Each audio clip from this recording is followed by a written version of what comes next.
Hello and welcome to Pour It Out, the marketing podcast for health brands who refuse to be bland.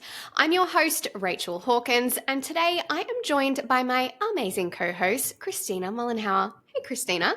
Hello. On today's show, we explore the emerging content strategy taking the internet by storm. We also have a conversation about the changing nature of what a career in healthcare looks like and the rise of what I am dubbing the modern healthcare professional.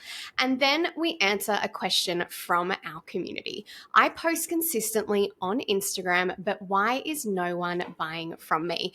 But first, Christina, a big warm welcome to the podcast. Thank you. And thank you for having me. I can't wait to chat about all the things about content, health professionals, all the things. Oh, me too. Now, for those who have not met you before, you are an eating disorder dietitian who helps people regain control of their health and feel normal around food. You also run a very successful online business where you work with clients on their recovery journey. And you also partner with global health and wellness companies to support them through recipe development and content creation. So to me, you are definitely someone who personifies and embodies the modern healthcare professional. So I could not have picked a better person to come on the podcast today. Now, something tells me that we're going to have a lot to say. So should we jump straight into the first segment? Yes, I am so keen to get into it. Gretchen, stop trying to make fetch happen. Shut up! Oh my God. Yeah, bitch, I said what I said. This is Flavor of the Week, the segment where we discuss a trending brand or marketing topic and pull out some practical lessons for you to apply within your own business. And there is a content strategy that is absolutely taking the internet by storm at the moment, that being employee-generated content. Now, for those of you who may be hearing about this for the first time, employee-generated content refers to any content-based marketing, be it in the form of a video, an image, social media post, a blog post that is created and shared by your employees for your brand. However, I would say that we are seeing this mostly on social media platforms like Instagram and TikTok at the moment. Christina, have you seen this employee-generated content in your feeds? Yes, and I am completely obsessed. My TikTok is completely literally just following brands that I've never heard of before, but they've popped up on my feed because it's like funny videos or it's like day in the life of an employee, and I'm just like obsessed with it because I'm like, it just hooks you in and you feel like you're getting to know like the behind the scenes of the brand, and I just love it. What are your thoughts on it? I could not agree anymore with you. And I feel like there's a few brands that sort of pop to the forefront of my mind when I think, okay, who is doing this really well? And big ones that I know our listeners will be familiar with is Naked Harvest and TBH Skincare. I think TBH Skincare for me, like they are iconic. Like they do a lot of office pranks. They get their staff involved in social trends. And as you say, this type of content performs so well because it essentially humanizes the brands that we follow online, and it really makes for more engaging content, I would say. And I know that we've spoken about this before, but it's like, okay, the more that we can see the more relatable, unfiltered style of content here, the more we sort of feel connected to a brand and we start to know them and like them and then trust them. Out of curiosity, do you search for a brand before you will like go and buy something from them or book a service? Well, it actually depends. Like recently on my TikTok, because the feed has like, it's just been popping up in my feed. More so, I'm now following these accounts and brands that I probably never would have searched for or looked for, but now I'm following them. I'm like invested in like their new products they're launching and different things. So I feel like it's actually changed the way how like I've consumed and the way that I would personally even go and look for products, because previously I would have just like searched into TikTok, Instagram, the brand, and had a look through it. Now I feel like it just pops up because, as we, like you just said, it's engaging, it's funny. So you're watching it, you're getting engaged in the community, and then you've got all these brands essentially in front of you, and it's like, oh, I need to buy X, Y, and Z. And you're like, oh, these people that I've been following and their content, that's funny. It makes you very like intrigued to then figure out, maybe I buy from them, maybe I use their products. So I feel like personally, it's even like changed the way that I've even consumed content and the things that are popping up in my feed, which is so interesting. That I was not expecting you to say that, but that is so true. So it's almost like instead of you going out and searching for a brand, like I need a new foundation or whatever it may be, what you're saying is you're seeing all of these brands and all of their products in your feed because they're creating this style of content, which makes you naturally engage with it, which the algorithm loves and is therefore feeding you more of. So Yeah. it's clever. It's like paid advertising, but organic. Yeah, exactly. And if you even think about like marketing, right? And like the pillars of marketing and all the different things about like connecting to the audience and, providing that engaging content, that's what they're doing. Like that's what the employee generated content is. So it's like, I think it's just hit so many points of like, I just think it's amazing. And I could rave about it all day long. Okay. On this, let's then talk about how health brands, so how our listeners can incorporate user-generated content in their social strategies. And maybe if we provide a few tips for those who perhaps have a team first, and then we could dive into ideas for those who are more solopreneurs. So certainly one that I think you touched on there, a really easy one would be day in the life content. Like your staff could film their own day in the life for their role within your business. Filming staff reactions. Have you seen these videos? So Yes. when, there's a camera set up, it sort of looks like it's a little bit inconspicuous and maybe you're all filming a reaction, celebrating a team milestone or a business milestone rather, or the result of a campaign. Yeah. Any others that you want to throw in here? Yeah, well, I think I have two examples from what you just said. I saw Naked Harvest the other day. They did a day in the life of doing a marketing campaign for a new product. And so it was a day in the life of like the marketing coordinator. And she like took you behind the scenes of them doing this big campaign and showing little bits of the product that was going to come out. But there was also nothing really mentioned about the product, what it does. It was just Clever. like, this is a new product. The other one that I've seen that is like kind of funny as well is like, even just like relatable like work stories. So it might be telling funny stories about something or reenacting the certain like a boss or something like that. The employees like come to work all dressed up as like the boss would dress. They get their reactions. I've seen those. Like it's just so good and it's hilarious. And I'm like, it makes you just connect with the brands and makes you again build that trust and stuff. So I just absolutely love it. And I think it's such a powerful strategy. I agree. Look at us. We're both like smiling from ear to ear as we're like talking about this. So it's obviously having a really big impact. Now, I know that you work largely by yourself at the moment anyway. How do you think solopreneurs like yourself can adopt this employee generated content strategy within their own businesses? I think similar to, I guess, what we've been speaking about, but it's kind of like you want to treat your brand in the way also like it's your personal account, like on my TikTok. And I think this should be like drip fed through your, marketing content. It shouldn't just be the whole thing. But on my TikTok, I share anything and everything, right? And I've got videos that just like go off and it's the most randomest things, like not even to do necessarily with my brand or my services. But when you get millions of views on stuff, you get all these followers and then people are then following, like your Instagram from that and those different marketing channels. So I think kind of treat it like, your personal life, whether it's like, I bought this new pair of like, I put a thing up about, I bought a new pair of running shoes and this is what I think about it and all the different things, right?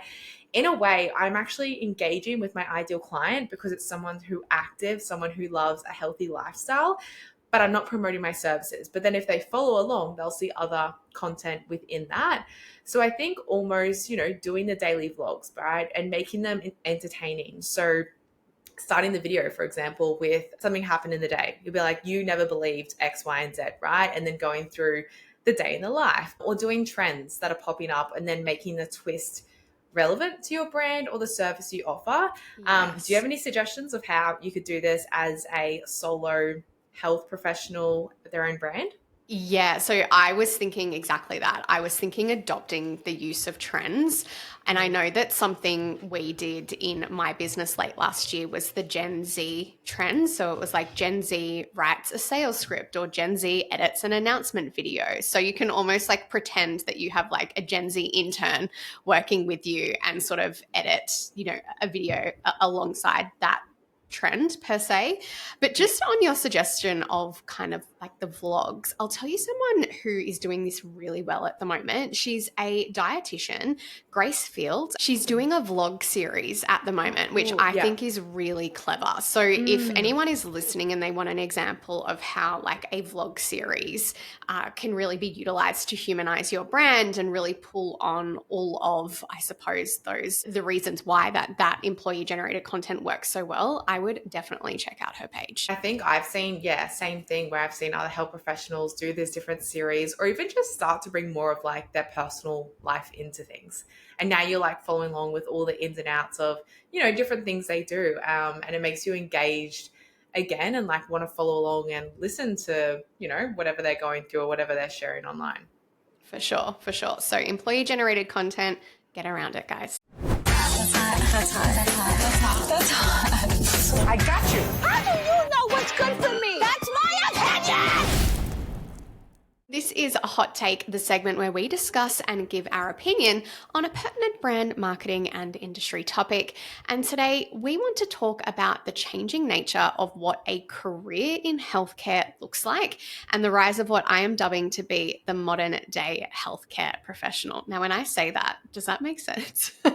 Should we define what that means, a modern day healthcare professional? Yes, I reckon we should define it. People might not know. So when I use this term, I'm talking about anyone who leads a more, let's say, unconventional career path. So someone exactly like yourself, Christina, someone who is not necessarily working full-time in a clinical role or in a private practice job.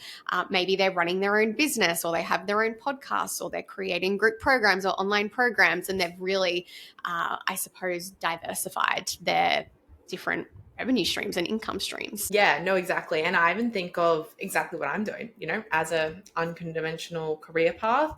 It looks like starting my own business and doing the courses, also doing like freelance work in social media, where that is writing nutrition copy and different things. And traditionally as a dietitian, and I know what I learned a lot in uni was very like clinical. It's like you get a job in the hospital, and if you don't work in the hospital, you then go to a private practice role. But no really other roles were spoken of. Like even if you think of a dietitian, working potentially in their health brand, developing a product or a protein bar or a muesli bar or whatever it is, like none of that was really spoken of. And so when I finished, I remember I was clueless of like where to go, where to start. But I think I love the trend and I love, I guess, where it's kind of heading. What would you say about this? Yeah, I completely agree. I think no doubt the healthcare industry as a whole has shifted really significantly, particularly post-COVID. And to your point, back when I was practicing, which was a long time ago, we're talking like 2018, 19, the idea of even running or being able to hold an online consultation was so foreign. So the fact that there, however many years on now, are so many different healthcare practitioners across many different, fields working these more unconventional roles. And as you say, like, even, being employed by a food company or another, a corporate, let's say, is just so great that we get to see this online, because it really is sort of opening up people's eyes to the potential of what a career in healthcare looks like. Perhaps maybe we should talk about why healthcare professionals are pursuing these more unconventional career paths, because I think there's a lot to be said here. What are your initial thoughts? Yeah, there's so many different pathways we could dive down. But one thing that I always find myself when I'm chatting with other health professionals that do want to essentially do what I've done, start their own business, work online, the same conversation that always comes up, it is being undervalued and underpaid for what they're doing. And that's something that I think a lot of health professionals resonate with, that sometimes find themselves in these traditional roles and they find themselves burning out, not really having that spark that they once have for, whatever career path, whether it's dietetics, psychology, whatever it looks like. And so I think a huge shift is that freedom, that creativity, and I think also working in a place that, and I guess creating a career that, aligns with your values. Because why did you, I guess, start and pursue your own thing after you did finish uni? I mean, I suppose, like in hindsight, I think I studied dietetics really out of probably the wrong reasons, more my own personal interest area as opposed to understanding the reality of what a job looked like as a dietitian. Because I remember getting all the way to the end of my studies and literally the last couple of weeks of the masters, and I had done all of these really cool placements, and I was still like, what if you don't really want to do anything that you've just learned, and you find out that actually getting a job, a full-time job in the workforce is actually really challenging. And so I thought, well, if I am going to do anything, I want to try and run my own business. And I sort of built my brand presence on Instagram at the time and had interest there, and it just sort of evolved from that point. But I think, to your point, there is significant burnout among healthcare professionals that work in traditional settings. To your point around the earning potential of those jobs, quite often, specifically allied health professionals are working multiple jobs across different businesses in different areas in order to maintain a full-time income. So it is a really challenging workforce with a lot of demands, a lot of physical demands, a lot of emotional demands, a lot of financial demands in terms of what you have to invest to keep up with your, continuous professional development. And I agree. I think people now in a post-COVID world are really craving more freedom and flexibility in their life. And they're thinking, okay, if this is the type of lifestyle that I want to live, what work can I be doing that's going to support me in living that life?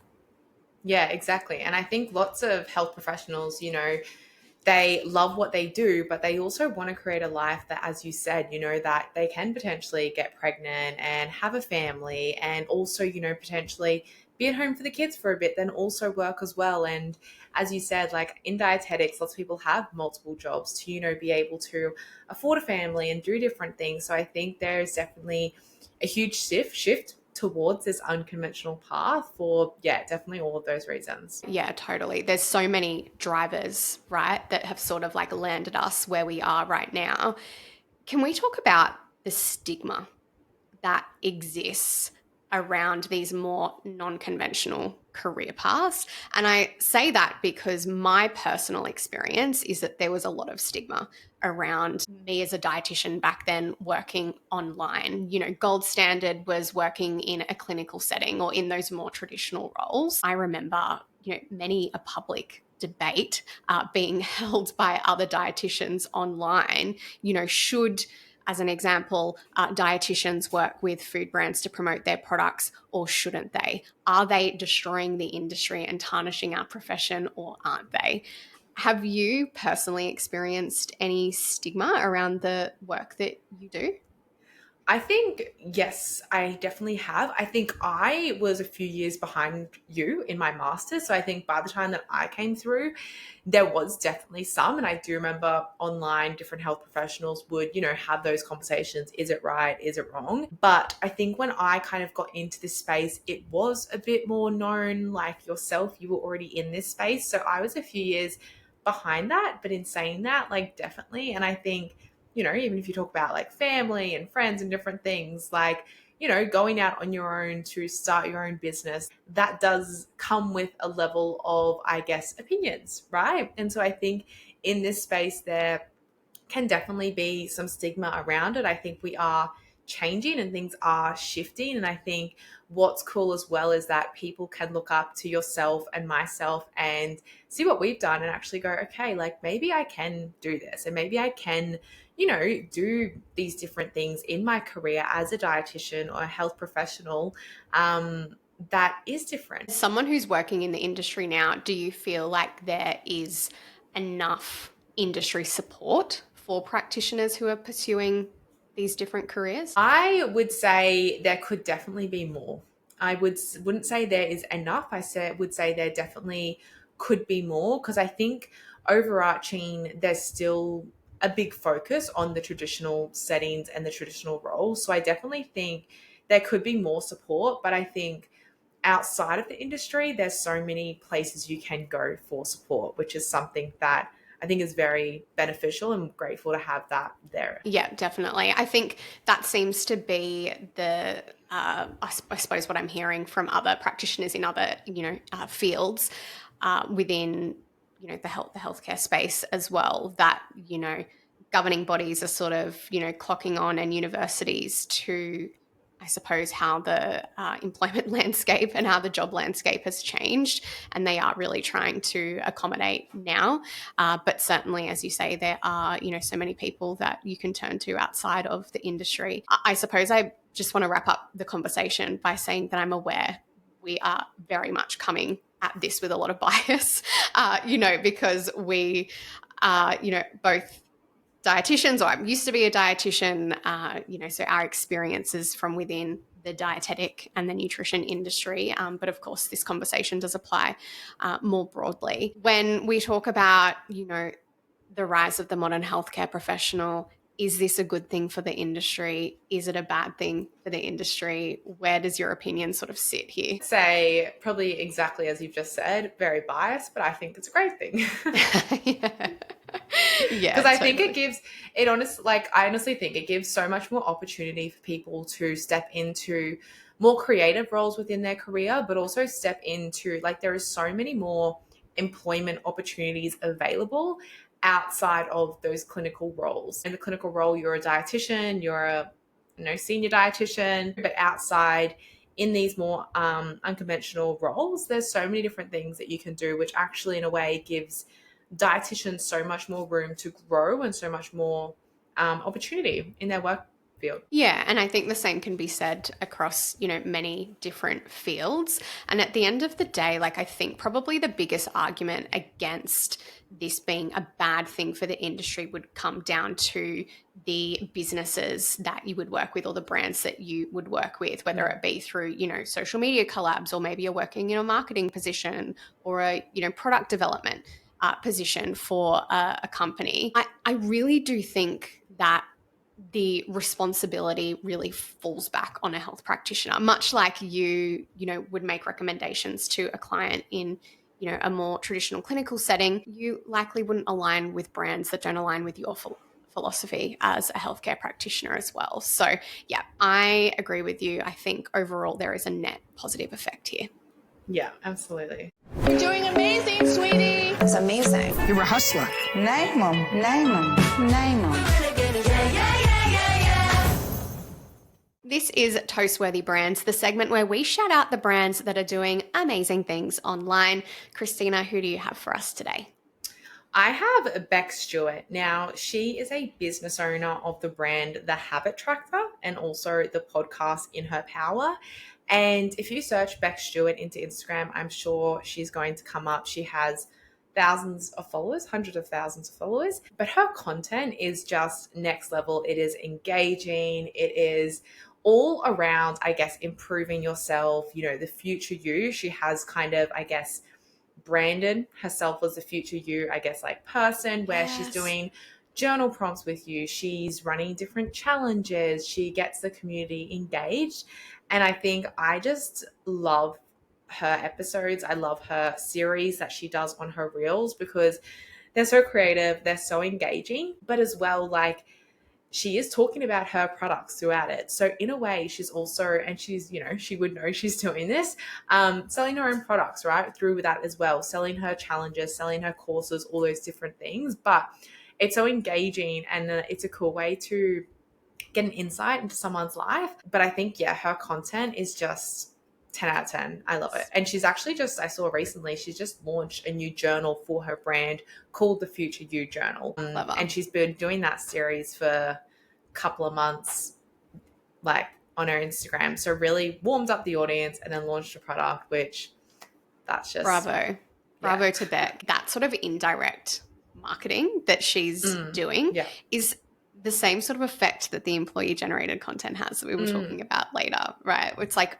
we're just constantly seeing their brands are visible and it's sort of creating desire for what they sell. Monique Mayland from the MIDI Society is the brand that I would like to toast out. She is a midwife and I am just obsessed with her education-based content. I just think it is so engaging. She always speaks directly to her ideal client, their pain points, their desires, their shared experiences, and she also shares a lot of herself in her content. So we see her face, we see a little bit of the behind the scenes of her business, and she sprinkles that in throughout the education content, which really helps, I suppose, to build her authority in her field and, you know, increase that credibility and that authority factor.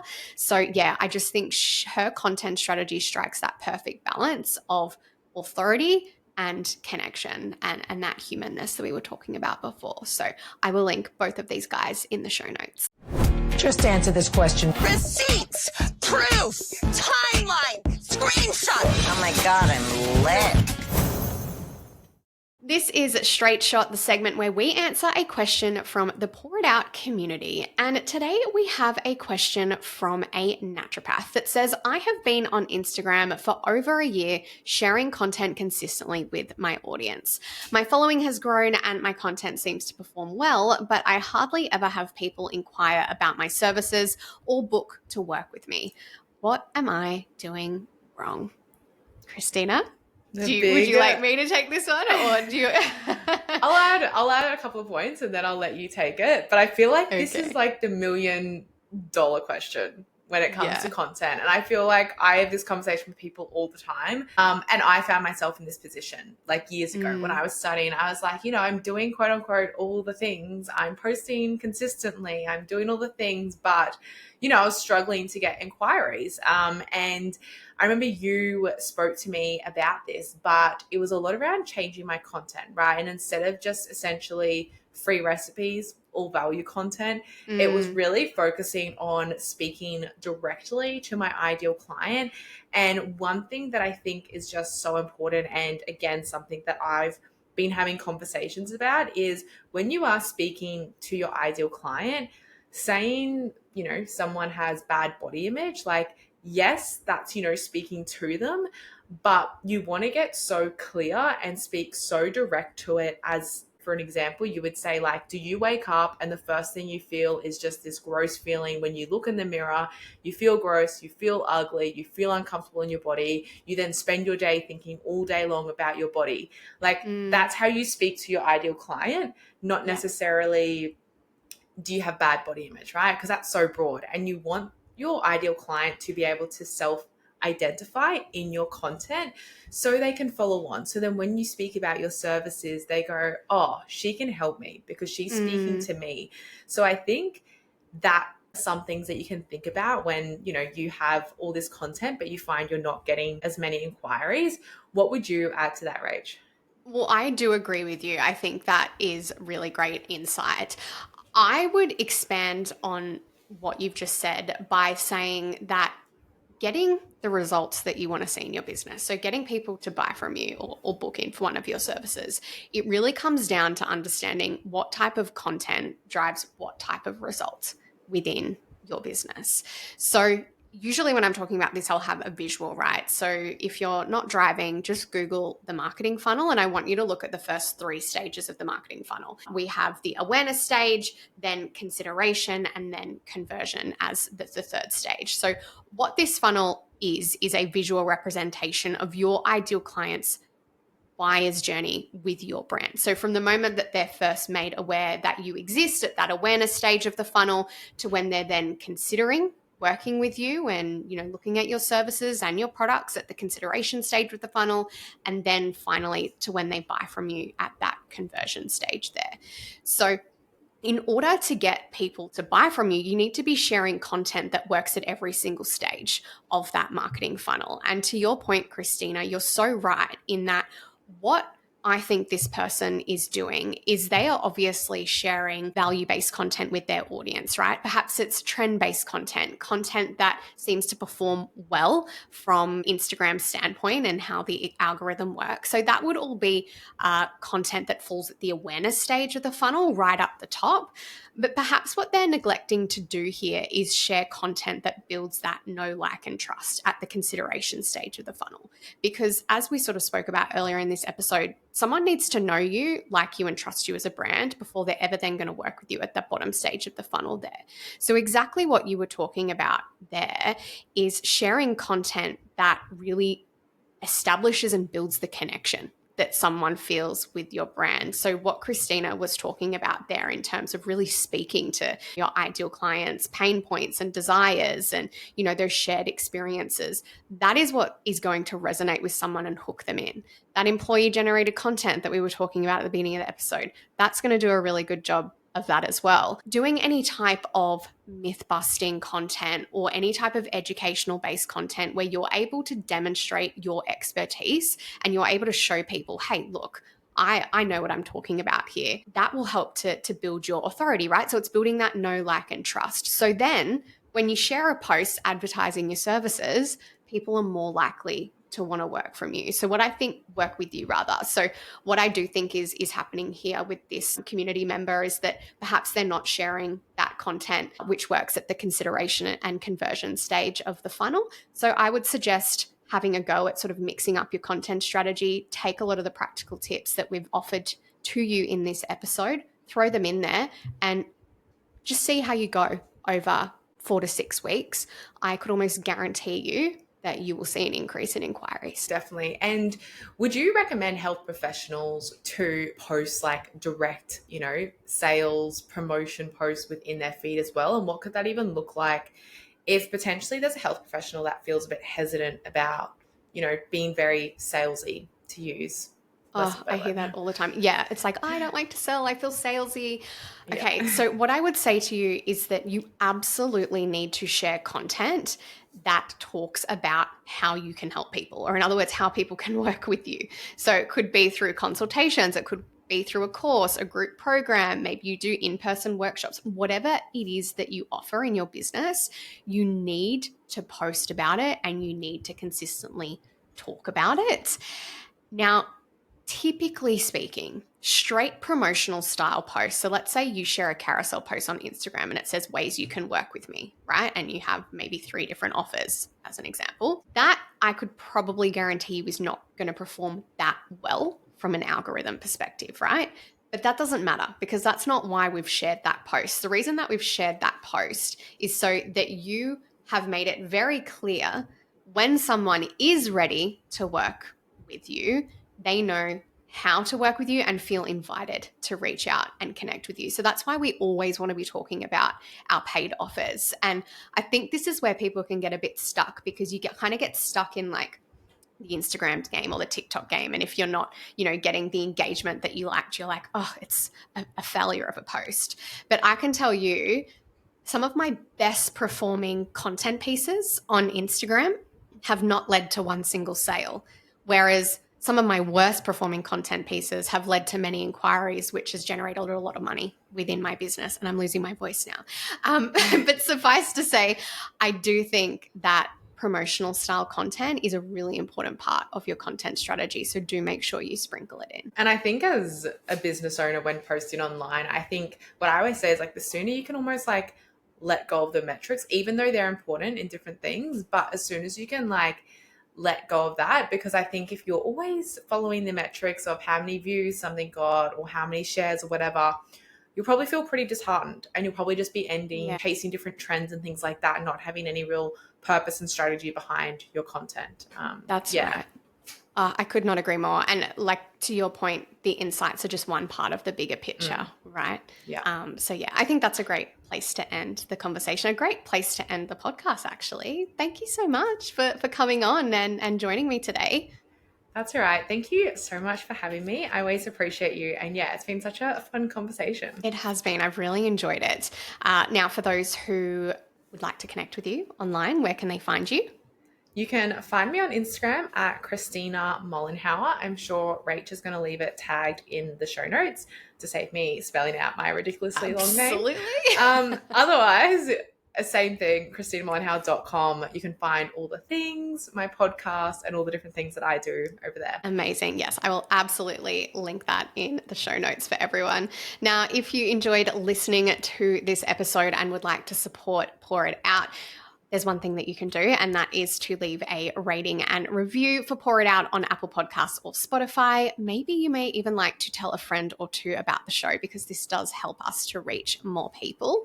Plus, I just want to pop a little call out to say that at the time this episode goes live, there is going to be 2 more days left to enter our giveaway competition that we're running at the moment, where you can win my entire digital product suite, which is valued at over $4,500. So that means you'll get access to Gramtini, Margarita, and Chat G&T. I have absolutely loved reading all of your reviews on Apple Podcasts and seeing all of your ratings on Spotify as well. So thanks for getting involved in that, and all of the competition details can be found in the show notes as well. All right, that is it from me. Thank you so much for listening. I'll see you all next week.